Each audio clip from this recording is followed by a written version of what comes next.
देखिए बिल्कुल राजस्थान और छत्तीसगढ़, खासकर अगर बात कर लें मध्य प्रदेश की, तो जो अभी तक एक कन्फ्यूजन का दृष्टिकोण था चारों तरफ की शिवराज सिंह चौहान क्या चुनावी राजनीति से, राज्य की राजनीति से बाहर हो गए हैं, उस पे आज विराम लग गया है। कम से कम विधायक का टिकट उन्हें बुधनी, जो उनकी पारंपरिक सीट है, उससे दे दिया गया है। वहीं छत्तीसगढ़ के विषय में भी जो ये कहा जा रहा था पहले कि तमाम वरिष्ठ नेताओं को आराम दे दिया जाएगा, यानी कि राज्य की राजनीति से वो दूर रहेंगे, वैसा भी होता हुआ नहीं दिखा।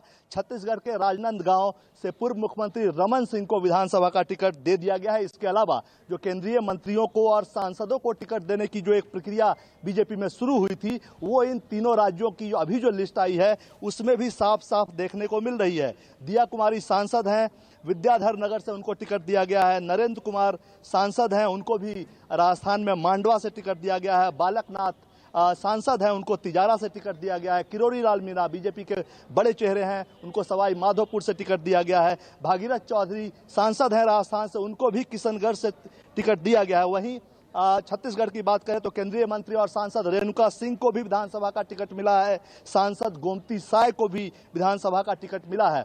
इन दो राज्यों में जो मुख्य तौर पर एक बात थी कि सीधे तौर पे छत्तीसगढ़ से रमन सिंह कहीं ना कहीं किनारे किए जाते हुए देखे जा रहे थे राजनीतिक चर्चा में, और मध्य प्रदेश में लगातार शिवराज सिंह चौहान की तरफ से इंडिकेशंस उस तरह के उनके बयानों से मिल रहे थे। लेकिन इन दोनों से उलट दोनों को, यानी कि छत्तीसगढ़ में जो 15 साल तक मुख्यमंत्री रहे उनको, रमन सिंह को बीजेपी ने टिकट दिया। उनका जो परंपरागत सीट है राजनांदगांव, वहीं से टिकट दिया है। वहीं शिवराज सिंह को बुधनी की सीट पे टिकट कंटिन्यू रखा गया है, यानी अभी भी वो राज्य की राजनीति की रेस में बने हुए हैं। तो मुख्य तौर पर दो बातें हैं, दो चीजें साफ हैं कि रमन सिंह छत्तीसगढ़ में किनारे नहीं किए गए हैं। वहीं मध्य प्रदेश में शिवराज सिंह चौहान भी विधानसभा का चुनाव लड़ेंगे।